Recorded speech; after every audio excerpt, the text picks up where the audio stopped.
কিন্তু রে ভাই, জাহান্নামের আগুন যাদের শরীরের মধ্যে লেগে যাবে, হায় হায়, তারা তো চিৎকার করবে, বাঁচাও বাঁচাও বাঁচাও বলে চিৎকার করবে।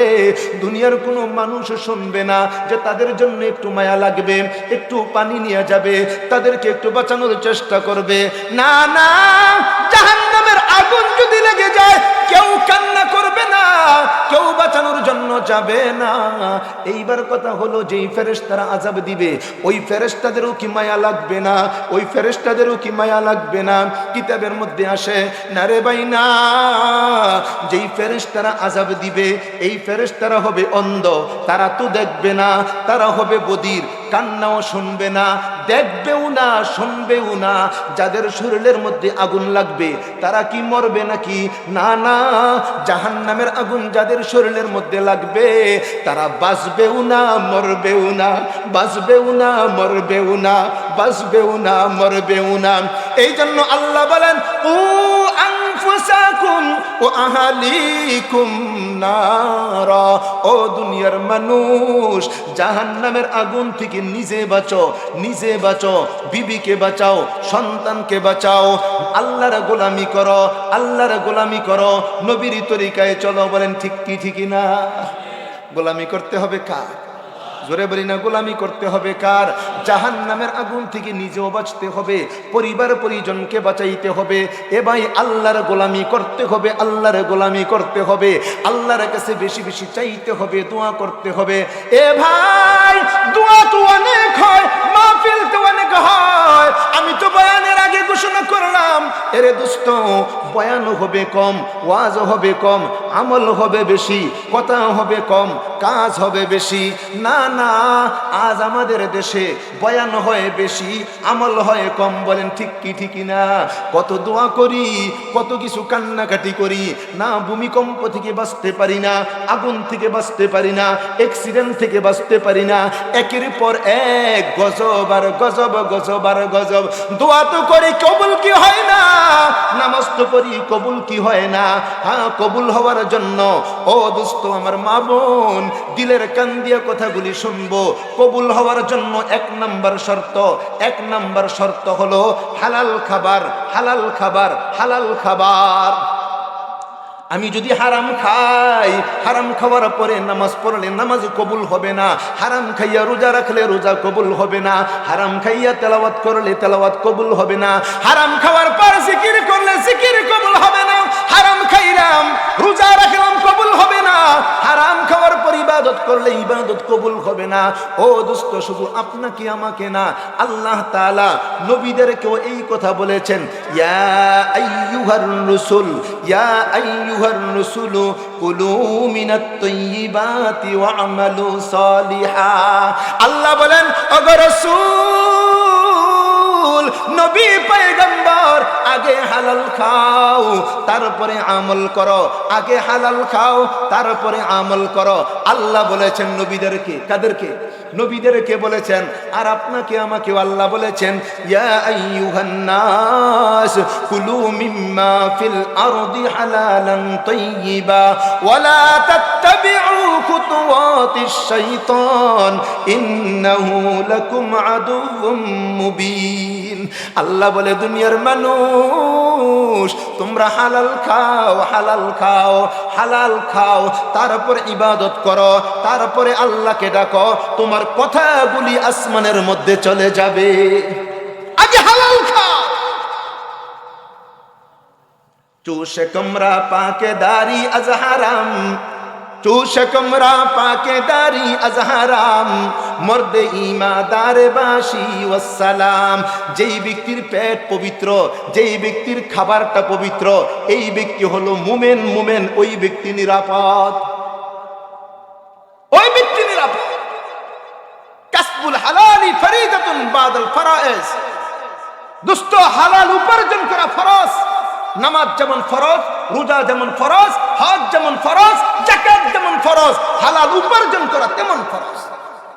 হালাল উপার্জন করব, খাবার খাইব, অল্পই খাইলাম, খাবারটা হালাল। দোস্ত, মনে করতেছেন আমি আপনাদেরকে ওয়াজ করতেছি, এই কথাগুলি বলতেছি, দিলের মধ্যে, নিজের দিলের মধ্যে আঘাত পাইতেছি।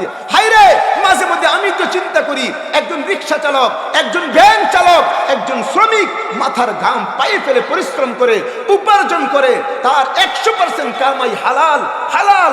হায়রে, আমি যে ইমামতি করি, আমি যে ওয়াজ করি, আমার টাকার 100% হালাল কিনা? যদি আমার কামের মধ্যে একটু বেজাল থাকে, রিক্সা চালক আমার চেয়ে ভালো, ভ্যান চালক আমার চেয়ে ভালো, একজন শ্রমিক আমার চেয়ে ভালো। দোস্ত, এই চিন্তা আমি করি। মনে করেন ওয়াজ আপনাদের কি করতেছি, ওয়াজ আপনাদের কি করতেছি, আপনিও কবরে যাবেন, আমিও কবরে যাব। দোস্ত, আপনাকে আল্লাহ প্রশ্ন করবেন, আপনার আগে আল্লাহ আমাকে প্রশ্ন করবেন, লিমা তাকুলুনা মা লা তাফআলুন। বান্দারে, ওয়াজ তো করেছিলি, আমল কি করেছিলি? কি আমল করেছে? আল্লাহ তো আমাকে ধরবেন। দোস্ত, আমাকে ধরবেন। জাহান্নামের আগুন থেকে বাঁচতে হবে কি হবে না বলেন? জাহান্নামের আগুন থেকে বাঁচা লাগবে না? আল্লাহ যেন আমাদেরকে মাফ করে দেন। আল্লাহ তাআলা বলেন, কু আনফুসাকুম ওয়া আহলিকুম নারা। জাহান্নামের আগুন, এই আগুন থেকে নিচে বাঁচো, পরিবার পরিজনকে বাঁচাও, সন্তানকে জাহান্নামের আগুন থেকে বাঁচানো লাগবে কি লাগবে না? এ ভাই, যারা বাবা হয়েছেন, আমার মা বোনদেরকে বলে যায়, যারা মা হয়েছেন, যারা বাবা হলেন, মা হলেন, মা হওয়ার পর আপনি মিষ্টি কিনলেন, মানুষদেরকে মিষ্টি বিলাইয়া দিলেন। অনেকেই মনে করি, হায় রে, আমার তো দায়িত্ব পালন হয়ে গেল, আমি মানুষদেরকে মিষ্টি খাওয়াইলাম, 7 দিনের দিনে একজন আলেম দাওয়াত দিলাম, দোয়া করাইলাম, দায়িত্ব শেষ। আল্লাহর নবী বলে, না না, ও দুনিয়ার উম্মত, যারা মা হলা, যারা বাবা হলা, মা বাবা হওয়ার পর তোমার কিছু দায়িত্ব আছে। এই দায়িত্বগুলি যদি পালন না করো, মা বাবা হওয়ার পর দায়িত্ব পালন যদি না করো, অনেকের সন্তান মা বাবারে জাহান্নামের লাকড়ি বানিয়ে দিবে। অনেকের সন্তান মা বাবাকে জাহান্নামের লাকড়ি বানাবে, আবার অনেকের সন্তান মা বাবাকে জান্নাতের মেহমান বানিয়ে দিবে। সুবহানাল্লাহ বলবো না? দোস্ত, আজকে সিদ্ধান্ত নিতে হবে। আপনাদের এই এলাকার মানুষ, বড় বড় এলাকার যারা মা আছেন, যারা বাবা আছেন, আমি প্রত্যেকের পায়ের মধ্যে হাত দিয়ে বলে যাই, ও দোস্ত শুনেন, ওয়াজ প্রতিদিন হয় না, হবেও না। আজকে রাত্রে গভীর রজনী পর্যন্ত ওয়াজ হবে না। আমি আর অল্প কয়েকটা কথা বলে বিদায় নিব, ইনশাআল্লাহ আরেকজন আলোচক আলোচনা করবেন, আলোচনা শেষ হয়ে যাবে। অল্প কয়েকটা কথা দিলের কানে আমলের নিয়তে শুনি, আল্লাহ যেন কবুল করে, বলি না আমিন? দিল থেকে বলি না আমিন? যারা মা হয়েছেন, যারা বাবা হয়েছেন, বাহু বলে বাবা হয়েছেন, বাহু বলে মা হয়েছেন, অর্থের বলে বাবা মা হয়েছেন, আরে না, সন্তান দেওয়ার মালিক একজন, বলতে হবে তিনি কে? আরো জোরে বলেন, তিনি কে? দোস্ত শুনেন, আমরা তো মসজিদের ইমাম, বিভিন্ন জায়গায় দিনের কথা বলি, আমাদের কাছে কত মানুষ আইসা কান্না করতে করতে অস্থির হয়ে যায়। হুজুর, আল্লাহ তাআলা আলহামদুলিল্লাহ অর্থ দিয়েছেন, সম্পদ দিয়েছেন, সম্মান দিয়েছেন, হুজুর গো, ঘরের মধ্যে শান্তি নাই, একটা জিনিসের অভাব। কোন জিনিসের অভাব? হুজুর, আল্লাহ আমাকে একটা সন্তান দেয় নাই, একটা সন্তান দেয় নাই। দোস্ত শুনেন, গত কয়েক মাস আগে আমি বাসার মধ্যে ঘুমিয়ে আছি, আমি আমার বিবি, আমরা দুপুরে খাবার দাবার করার পরে শুয়ে আছি, হঠাৎ করে আমাদের দরজায় নক করলো। আমি আমার বিবিকে বললাম, দেখো কে আসছে। দরজা খোলার পর দেখে এক মহিলা এসে চিৎকার শুরু করছে। আমার বিবি বলতেছে, কেন কান্না করো? বলতেছে, হুজুরকে বলেন না একটা কিছু করতে। কি করবে বলেন, আপনার জন্য কি করবে? হুজুরকে বলেন আল্লাহর কাছে একটু দোয়া করতে, আল্লাহ যেন আমাদেরকে একটা সন্তান দেয়।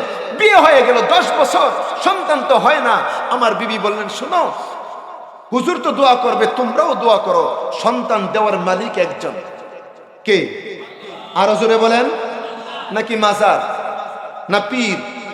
পীর বাবা সন্তান দিতে পারবে, মাজার দিতে পারবে, কোন ফকির দিতে পারবে? দেওয়ার মালিক কে? আরো জোরে, সন্তান দেওয়ার মালিক কে? ইব্রাহিম আলাইহিস সালাম বুড়া হয়ে গেলেন, বিবি বুড়ি, সন্তান নাই, সন্তান হয় না, 100 বছর বয়স। ইব্রাহিম নবী সন্তানের জন্য আল্লাহর কাছে বলেন, আরে মালিক, আমিও বুড়া, আমার বিবিও বুড়া, তুমি তো পারো, দেওয়ার মালিক কে? রব্বি হাবলি মিনাস সালিহিন, আল্লাহ তুমি আমাদেরকে একটা নেক সন্তান দাও। শুধু সন্তান চাইলে কিন্তু হবে না, নেক সন্তান চাইতে হবে। না শুধু সন্তান, সন্তান হলে হবে কি যদি ঐশীর মতো হয়? সন্তান হলে হবে কি? অনেক সন্তান মাকে মেরে ফেলে, অনেক সন্তান বাবাকে মেরে ফেলে, আছে না নাই? এজন্য সন্তান হলেই হবে না, আল্লাহর কাছে চাইতে হবে, আল্লাহ তুমি নেক সন্তান দাও, নেক সন্তান দাও। ইব্রাহিম নবী দোয়া করছেন, আমার আল্লাহ দোয়া কবুল করেছেন। বৃদ্ধ বয়সে আল্লাহ সন্তান দিয়েছেন, সন্তানের নাম রাখছেন কি? হযরত ইসমাঈল আলাইহিস সালাম। দিতে পারে না?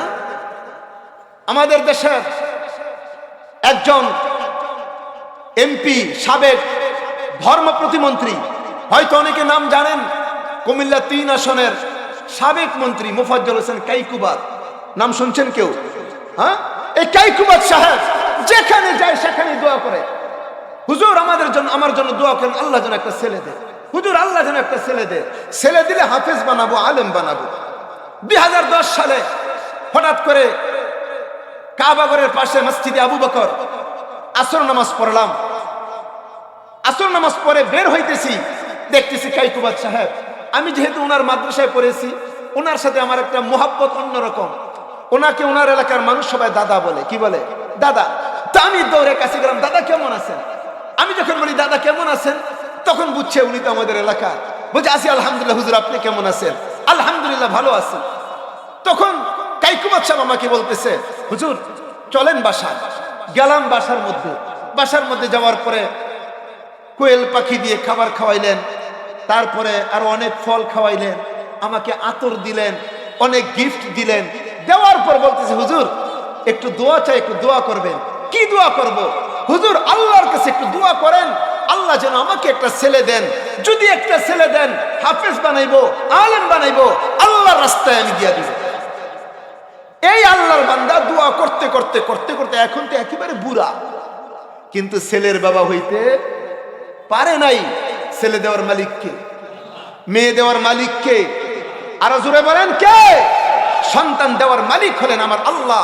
ও দোস্ত, যারা সন্তানের বাবা হয়েছেন, যারা সন্তানের মা হয়েছেন, আমি আপনাদের পায়ে ধরে বলে যাই, এই সন্তানের কারণে আপনি যেন জাহান্নামের লাকড়ি না হন। এখন থেকে চেষ্টা করতে হবে, এখন থেকে চেষ্টা করতে।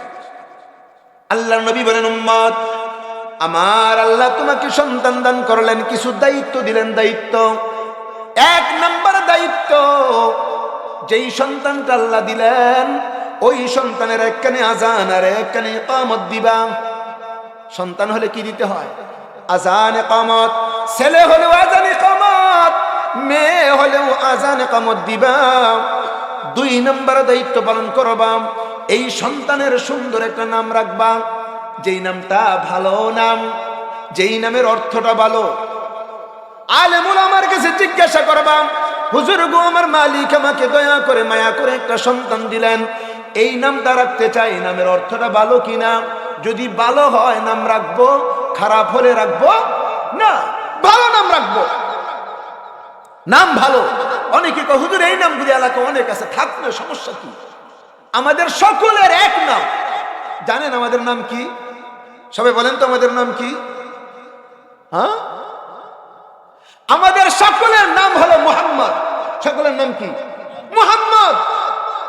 কিন্তু সবার নাম মুহাম্মদ হলে তো চিনবে না, এই জন্য নামের পিছনে আলাদা একটা লকব, আলাদা একটা চিহ্ন থাকে। ওই চিহ্নটাও যেন ভালো হয়, চিহ্নটাও যেন এত বড়। এই জন্য দোস্ত, সন্তানের নামগুলি যেন ভালো হয়। অনেক সময় সন্তানের উপরে নামের আসর প্রভাব পড়ে যায়, নামটা খারাপ, সন্তান খারাপ হয়ে যায়।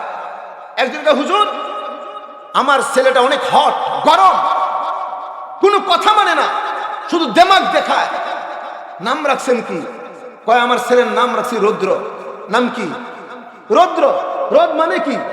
গরম। আপনি ছেলের নামই তো রাখছেন গরম, তাহলে তো গরমই থাকবে।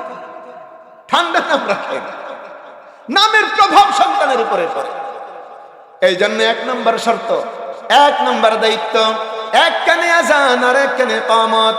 2 নম্বর দায়িত্ব হলো সুন্দর একটা নাম রাখা। 3 নম্বর দায়িত্ব গুরু দায়িত্ব। গুরু দায়িত্ব, আপনার আমার সন্তানকে আমরা যখন কোনো কথা শিখাইব, কথা শিখাই, আমার মা, আমার বোন, আমার ভাই বাবা, ছোট ছোট বাচ্চাদেরকে আমরা কথা শিখাই। আমাদের এলাকায় আছে, জানেন আপনাদের এলাকায় আছে কিনা? দাদা দাদা বুবু বুবু আসেনি? হ্যাঁ, দাদা দাদা বুবু বুবু শিখাই। নবী বলে না না, আমার উম্মত শোনো গো, তোমাদের সন্তানকে যখন প্রথম কথাটা শিখাইবা, এদেরকে প্রথম শব্দটা শিখাইবা আল্লাহ আল্লাহ আল্লাহ আল্লাহ। প্রথম শব্দটা যদি আল্লাহ হয়ে যায়, আমার আল্লাহ কলবের মধ্যে আল্লাহর মোহাব্বত ঢুকাইয়া দিবেন। আর যখন প্রথম কথা বলতে পারবে, প্রথম কথাটা শিখাইবা লা ইলাহা ইল্লাল্লাহ লা ইলাহা ইল্লাল্লাহ। আর যখন পড়া শিখবে, পড়তে বসবে, প্রথম কোন পড়াটা শিখাইব? দোস্ত, প্রথম কোন পড়াটা শিখাইব? সব পড়া শিখাইবেন। স্কুলে পড়াইবেন, কলেজে পড়াইবেন, ভার্সিটিতে পড়াইবেন, ডাক্তার বানাইবেন, ইঞ্জিনিয়ার বানাইবেন, ব্যারিস্টার বানাইবেন, পাইলট বানাইবেন, সব বানাইবেন। মুসলমানদের গৌরব, আপনার আমার সন্তান ডাক্তার হবে, আপনার আমার গৌরব। আপনার আমার সন্তান ইঞ্জিনিয়ার হবে, আপনার আমার গৌরব। আপনার আমার সন্তান পাইলট হবে, আপনার আমার গৌরব। বলেন ঠিক কি ঠিক না? নিষেধ আছে? কোনো নিষেধ আছে? নিষেধ নাই। হ্যাঁ, তার পাশাপাশি আপনার আমার সন্তান হাফেজ আলেম হবে, এইটা আমাদের গৌরব। কি গৌরব না? গৌরব। তবে সবাই হাফেজ আলেম হবে, সবাই হাফেজ আলেম হবে না, এইটা আমি বলি না। এইটা আমি সবাই হাফেজ আলেম হওয়ার দরকার, কিন্তু কিছু কিছু ছেলেকে, কিছু কিছু মেয়েকে হাফেজ আলেম বানাইতে হবে, বানাইতে হবে। দোস্ত, গুরুত্বপূর্ণ কথাটা আপনারা শুনেন, আমার মা বোনদেরকে বলে যে আপনারাও শুনেন। সবাইকে হাফেজ আলেম বানানোর প্রয়োজন নাই, কিন্তু প্রত্যেককে 100% সন্তানকে কোরআন শিখাইতে হবে। 100% সন্তানকে কোরআন শিখাইতে হবে, নামাজ শিখাইতে হবে, দিন শিখাইতে হবে। যেই মা, যেই বাবা সন্তানকে কোরআন শিখাইল না, যেই মা, যেই বাবা সন্তানকে নামাজ শিখাইল না, এই সন্তানের কারণে মা বাবা জাহান্নামের লাকড়ি হয়ে যাবে, জাহান্নামের লাকড়ি হবে। দোস্ত, খুব খেয়াল করেন, গুরুত্বপূর্ণ এই কথাটাই শোনেন।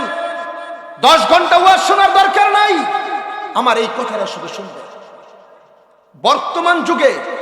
বর্তমান যুগে যাদের সন্তান নুরানি মাদ্রাসায় পড়ায় না, নুরানি আছে এলাকায়, নুরানি বিভাগ আছে, তাহসিনুল কোরআন মাদ্রাসা নুরানি আছে, এলাকায় ছেলেদের নুরানি আছে। যাদের সন্তান নুরানিতে পড়াইবেন না, আপনাদের সন্তান আপনাদের বিরুদ্ধে আল্লাহর কাছে মামলা করবে। বলে গেলাম, কেন বলে গেলাম?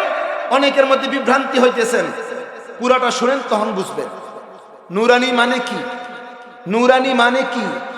নুরানি বিভাগ হলো স্কুলের মধ্যে, যেমন শিশু 1, 2, 3, 4, 5 ক্লাস আছে না, মাদ্রাসার মধ্যে, নুরানি মাদ্রাসার মধ্যে অবিকল স্কুলের মতো শিশু 1, 2, 3, 4, 5 স্কুলের মতো, স্কুলের মধ্যে যেমন পড়ায় বাংলা, অঙ্ক, ইংরেজি, সাধারণ জ্ঞান, ইতিহাস, ভূগোল, গ্রামার, এগুলি পড়ায় না, সমাজ বিজ্ঞান। মাদ্রাসা, প্রত্যেকটা নুরানি মাদ্রাসার মধ্যে শিশু থেকে ক্লাস 5 পর্যন্ত স্কুলের মধ্যে যেই বিষয়গুলি পড়ায়, মাদ্রাসার মধ্যে সবগুলি পড়ায়। বলি আলহামদুলিল্লাহ। মাদ্রাসার মধ্যে বাংলা, অঙ্ক, ইংরেজি, ইতিহাস, ভূগোল, সাধারণ জ্ঞান, সমাজ বিজ্ঞান, এগুলি পড়ায়।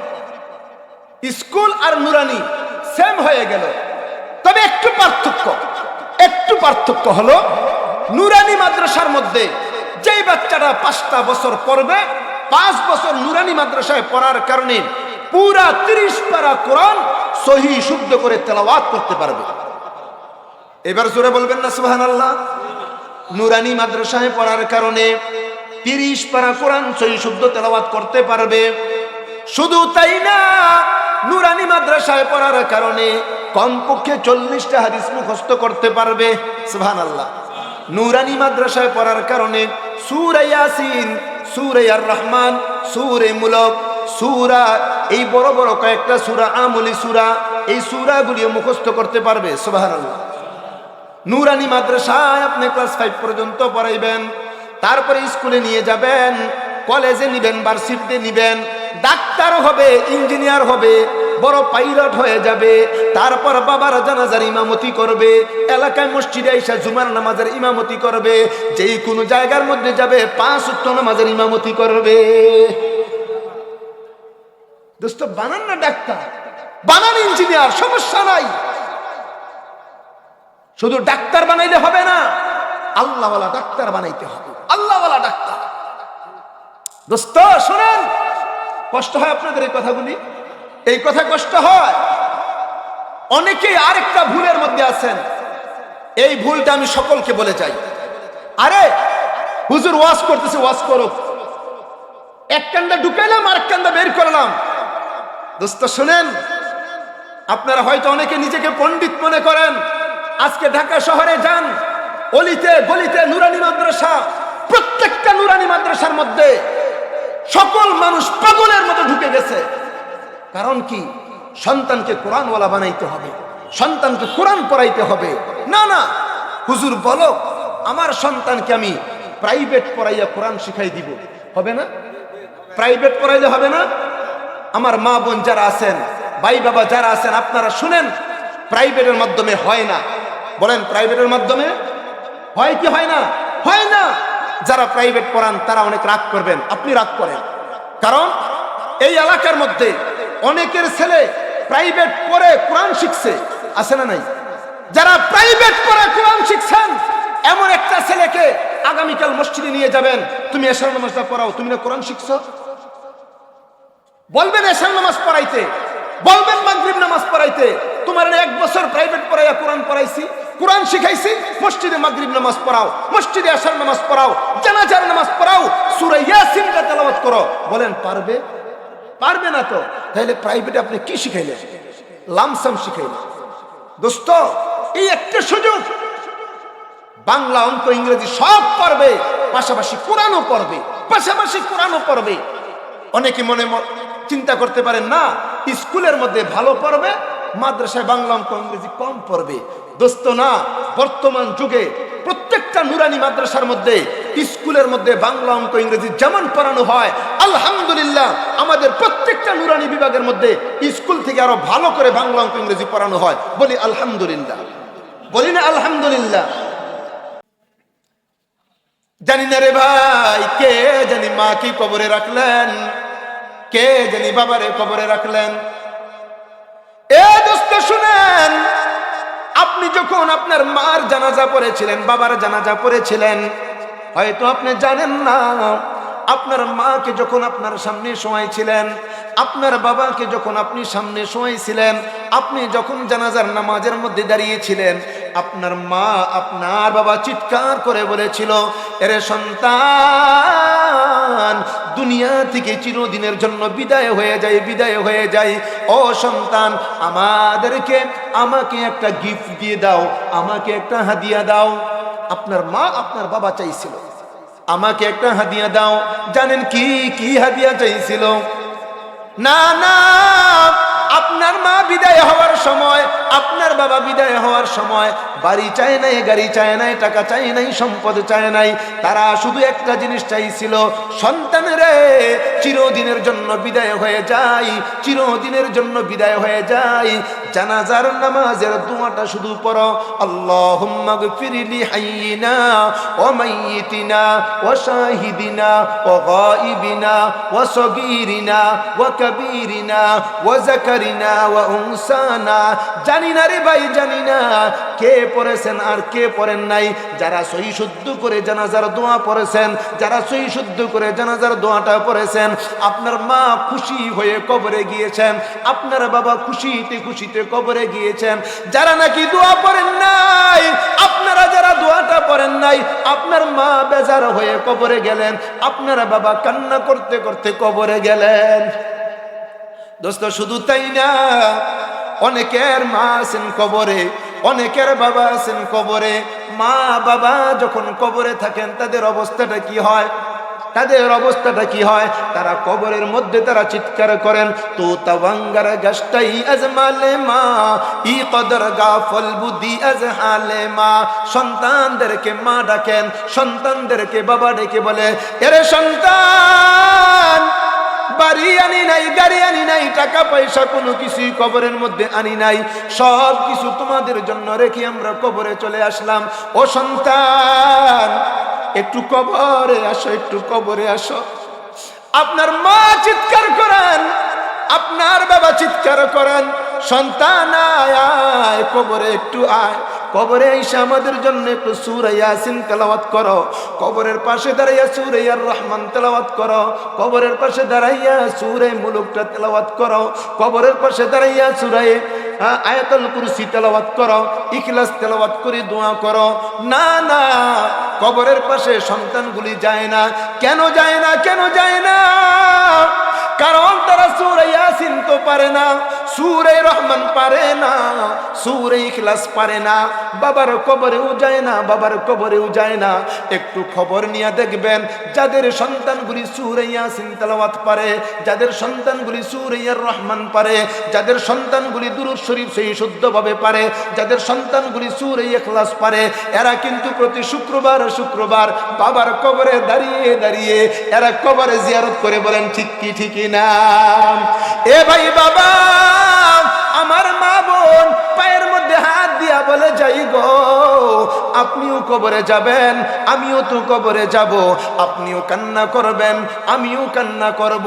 হ্যাঁ, যদি এমন একটা সন্তান দুনিয়ার মধ্যে রেখে যায়, যেই সন্তানটা সূরা ইয়াসিন তেলাওয়াত করতে পারে, আর রহমান তেলাওয়াত করতে পারে, সূরা মুলুক তেলাওয়াত করতে পারে, সূরা ইখলাস তেলাওয়াত করতে পারে, দুরূদ শরীফ তেলাওয়াত করতে পারে, আয়াতুল কুরসি তেলাওয়াত করতে পারে, এমন সন্তান যদি রেখে যায়, আপনার আমার সন্তানগুলি কবরের পাশে যাবে, তেলাওয়াত করবে, আল্লাহর কাছে দোয়া করবে।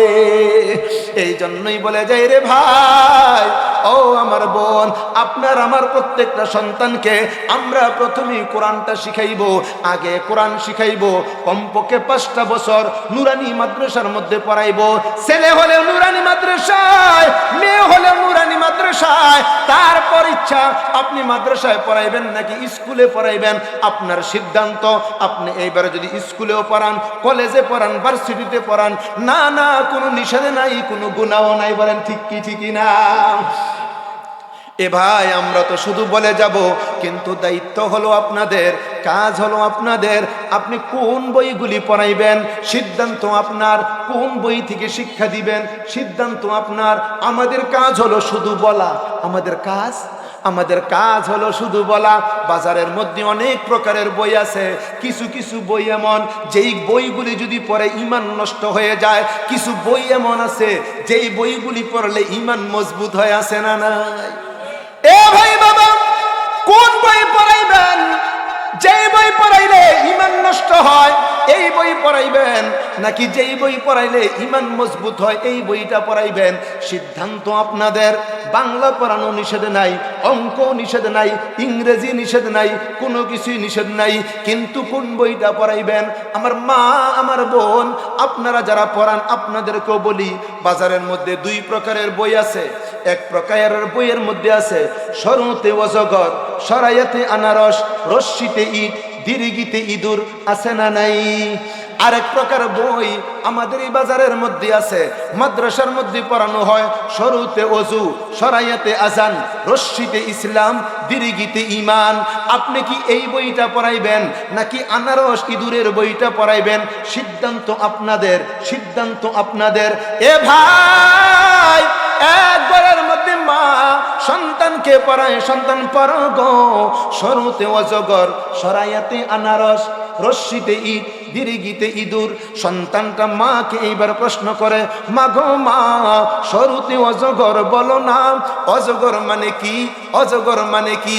মা বলে, ও সন্তান, অজগর মানে হলো বিষাক্ত একটা সাপ, যেই সাপে কামড় দিলে মানুষ মারা যায়, যেই সাপটা হলো হিন্দুদের দেবতা, যেই সাপটা থাকে জঙ্গলার মধ্যে, আকারে অনেক বড় হয়, দেখতে অনেক ভয়ঙ্কর হয়। সন্তানটা শিখলো অজগর মানে কি। পাশের আরেক ঘরের মধ্যে আরেক মা পড়াইতেছে শুরুতে ওযু, কি পড়ায়? শরতে অজু, অজগর দিয়া পড়াইলেও সরুটা শিখবে, অজু দিয়া পড়াইলেও তো সরুটা শিখবে। সন্তান বলে মা গো মা, শরতে অজু, অজু আবার কি জিনিস? অজু মানে কি? মা বলে ও সন্তান, অজু মানে হলো মুখ ধোয়া, হাত ধোয়া, মাথা মাসা করা, পা ধোয়া, এর নাম হলো অজু, এর নাম হলো অজু। সন্তানটা মাকে বলে মা গো মা, অজু করলে কি হবে? ও মা, অজু করলে কি লাভ? মা বলে সন্তান, তুমি যদি অজু করো আমার আল্লাহ তোমার 3.5 হাত বডি পাক এবং পবিত্র করে দিবেন। অজু যদি করো আল্লাহর কোরআন শরীফ ধরতে পারবা, আল্লাহর কোরআন ছুঁইতে পারবা। অজু যদি করো আল্লাহর ঘর মসজিদের মধ্যে যাইতে পারবা। অজু যদি করো আল্লাহর কুদরতি পায়ের মধ্যে সেজদা দিতে পারবা। সন্তান বলে মা, আমি যদি কোরআনটা ধরি, কোরআনটা পড়ি, আল্লাহর ঘর মসজিদে যাই, আল্লাহর কুদরতি পায়ের মধ্যে সেজদা দেই, কি লাভ হবে? মা বলে সন্তান, অজু করলা, কোরআন ধরলা, কোরআন পড়লা, আল্লাহর ঘর মসজিদে গেলা, সেজদা দিলা, আমার আল্লাহ তোমার দিল পবিত্র করে দিবেন। এ ভাই, আপনি সরু শিখাইবেন, অজগর দিয়া শিখাইবেন নাকি অজু দিয়া শিখাইবেন, এটা আপনাদের ইচ্ছা, আপনাদেরকে ছেড়ে দিলাম। আর যদি এই সমস্ত নুরানি মাদ্রাসার মধ্যে পড়ান, এরাও কিন্তু সরু সরাইয়া সব শিখবে, এবিসিডিও শিখবে, যোগ বিয়োগ পূরণ ভাগ শিখবে। আলহামদুলিল্লাহ, আলহামদুলিল্লাহ, এরা শিখবে শিখবে, আমার আল্লাহ কলবের মধ্যে নূর পয়দা করে দিবেন। আপনার সন্তানকে আমি অনুরোধ করব প্রথমে আপনি কোরআনটা শিখাইবেন, নুরানি মাদ্রাসার মধ্যে পড়াইবেন। আল্লাহর নবী বলেন, আমার উম্মত সন্তানগুলি যখন মাদ্রাসার মধ্যে আসবে, আইসা যখন কোরআনটা হাতে নিবে, এদের জবানে যখন শুরু হয়ে যাবে বিসমিল্লাহির রহমানির রহিম, আল্লাহর নবী বলেন উম্মত, কারো সন্তান যদি কোরআনটা হাতে নেয় আর বিসমিল্লাহ শরীফ তেলাওয়াত করে গো, এই তেলাওয়াত করতে দেরি হয়, আমার আল্লাহ তার আব্বা আম্মাকে মাফ করতে দেরি করে না। এ ভাই, আজকে অনেক জায়গায় মাহফিলের মধ্যে যাই, মাহফিলের মধ্যে যাওয়ার পরে অনেকেই এসে দোয়া চায়, হুজুর গো দোয়া করবেন, সন্তানের জন্য দোয়া চায়, নিজের জন্য দোয়া চায়। আবার অনেকে এসে বলে হুজুর আজকে আপনি যে ওয়াজ করবেন, আপনি একটা বিষয় নিয়ে ওয়াজ করবেন, কোন বিষয়টা নিয়ে ওয়াজ করব? হুজুর বর্তমান যুগের সন্তানগুলি মা বাবার হক আদায় করে না, মা বাবার সাথে ভালো ব্যবহার করে না, মা বাবার হক আদায় করে না। ওগো হুজুর, আজকে মাহফিলের মধ্যে এই বিষয়ে আপনি একটু ওয়াজ করবেন। হ্যাঁ, আমরাও ওয়াজ করি, আমরাও ওয়াজ করি। ওয়াজ করার পর সন্তানগুলি কথা মানে না। কেন মানে না জানেন কি? কারণ সন্তানের হক আগে আমরা আদায় করি নাই।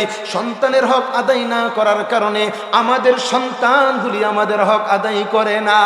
আমাদের সন্তানের হক ছিল সন্তানকে শুরুতে কোরআন শিখানো, শুরুতে নামাজ শিখানো, শুরুতে আল্লাহর পরিচয় শিখানো, শুরুতে নবীজির পরিচয় শিখানো, শুরুতে ফেরেশতার পরিচয় শিখানো, শুরুতে আখিরাতের পরিচয় শিখানো। না না, আমরা তো শিখাই নাই।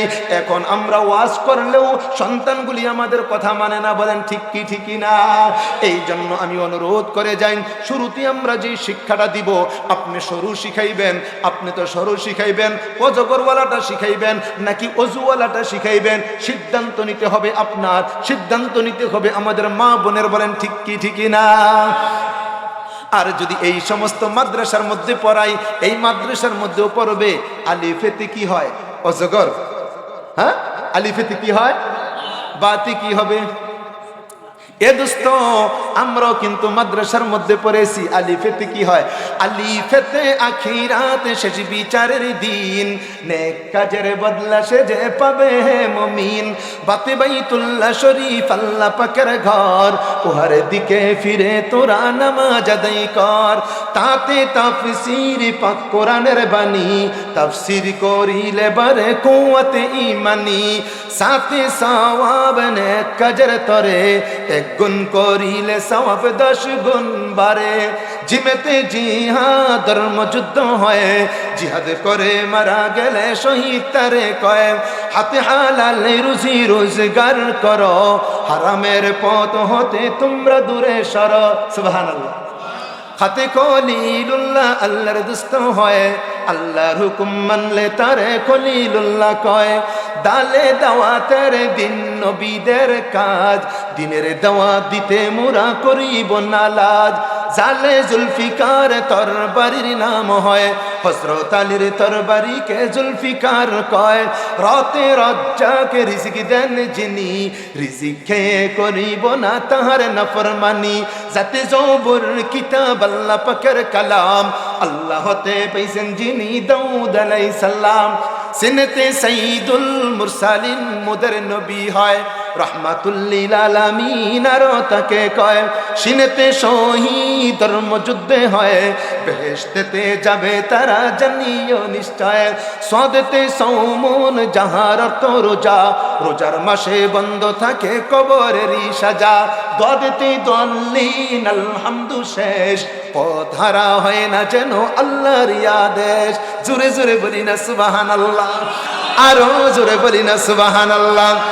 এ ভাই বাবা, মাদ্রাসার মধ্যে পড়াইবেন এই যে ইকরা তাহসিনুল কোরআন বালিকা মাদ্রাসা, বালিকা কওমি মাদ্রাসা, এই মাদ্রাসার মধ্যে যদি পড়ান, আপনার আমার সন্তানগুলির কলবের মধ্যে আল্লাহ কোরআনটা ঢুকাই দিবেন। কলবটা হয়ে যাবে নুরানি, নুরানি নুরানি হয়ে যাবে। অনেকেই মনে করতে পারে, হারে মাদ্রাসার মধ্যে পড়ালে কি শিখবে? ও দোস্ত, আপনার সন্তানকে আপনি বিএ পাস করান, এমএ পাস করান, অনেক ডিগ্রি অর্জন করান, নিষেধ নাই, নিষেধ নাই। কিন্তু উলামায়ে কেরাম বলেন, ও দুনিয়ার মানুষ, দুনিয়ার যত বড় ডিগ্রি তুমি অর্জন করাইলা, কিন্তু যদি নামাজটাই না পারে, জানাজার নামাজটাই না পারে, সূরা ইয়াসিনটাই যদি না পারে, সূরা ইখলাসটা যদি না পারে, পৃথিবীর যত ডিগ্রি অর্জন করবে সে হবে মূর্খ। যত ডিগ্রি অর্জন হবে, দোস্ত কোরআন জানে না, মুসলমান কিচ্ছু জানে না। যেই মুসলমান কোরআন জানে না, সে কিচ্ছু জানে না। মুসলমান সব জানে, নামাজ জানে না, তুমি কি জানো? কিচ্ছু জানো। মুসলমান সব জানো, তুমি কালিমা সহি না, তোমার কিচ্ছু সহি না। নামাজ ঠিক নাই, কিচ্ছু ঠিক নাই। যার নামাজ ঠিক, সব ঠিক। আর নামাজ ঠিক করার জন্য অবশ্যই নুরানি মাদ্রাসায় পড়ান, তারপরে স্কুলে পড়ান, কলেজে পড়ান, ভার্সিটিতে পড়ান, নিষেধ নাই। যদি না পড়ান, আমি দুস্থ মুসাফির মানুষ, আজকে আপনাদের এলাকায় আছি, গতকাল ছিলাম শেরপুর, আল্লাহ কবুল করলে আগামীকাল থাকবো টাঙ্গাইল। আমি তো দূরের মানুষ, শুধু বলে গেলাম, আপনি এক কান দিয়ে ঢুকাইলেন, আরেক কান দিয়ে বের করলেন, আমলে নিলেন না। আমার কিচ্ছু না, আমি দাওয়াত দিয়ে গেলাম, কিন্তু হাসরের ময়দানে দুস্থ আপনার সাথে দেখা হবে বলে গিয়েছিলাম, যদি আমল না করে।